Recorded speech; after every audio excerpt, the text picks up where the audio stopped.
capable. But what you're seeing isn't ease, it's control. The mask of competence. A woman who has endured chaos learns early that safety depends on keeping others comfortable. If she was punished for sadness, she learned to smile, entertain. If she was judged, she learned to excel. Perfection became her survival code. Every achievement, every flawless gesture says, "I'm fine." She isn't lying. She's performing a truth that once protected her. But perfection is exhausting.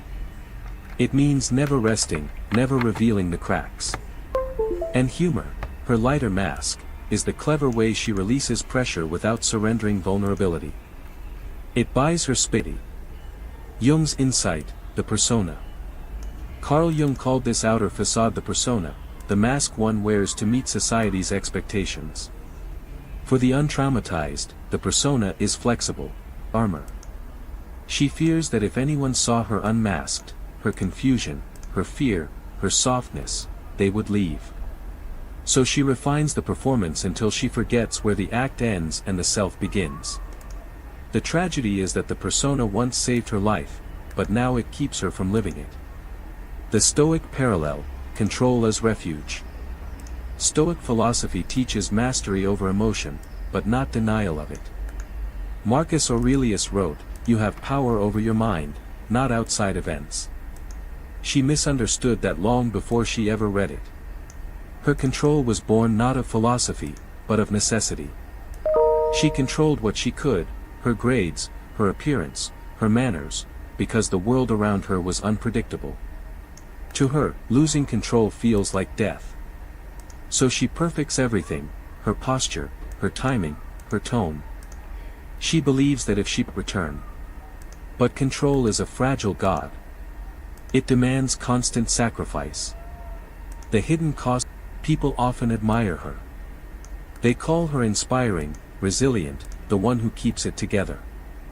Few notice that she's tired. Even fewer ask who comforts her. Because perfection forbids weakness, she cries only in private. Because humor deflects intimacy, no one realizes how rarely she feels truly seen. The very traits that draw people to her also isolate her. Underneath, there's a simple truth. She's afraid of being ordinary, because ordinary once meant unsafe. Recognizing the crack in the mask. If you look closely, you'll notice moments where the performance slips. A flash of irritation when someone thanks her too sincerely. A tremor in her voice when laughter lingers. Sign 5, she is addicted to chaos. Peace makes her uneasy. When life becomes still, when no one is yelling, nothing is collapsing, and no storm is gathering, she begins. Her mind starts searching for problems. Her body hums with invisible tension. She might create conflict where none existed, or make sudden, impulsive decisions that shake the calm she just earned. To an outsider, it looks like self-sabotage. To her, it feels like home. The body's memory of turmoil. Trauma isn't only psychological, it's physiological. If she grew up in an environment of shouting, neglect, or emotional volatility, her nervous system learned to operate on high alert. That adrenaline became her normal baseline. Peace, then, feels foreign, almost threatening, because it lacks the familiar signals of survival. When calm finally arrives, her body doesn't interpret it as safety.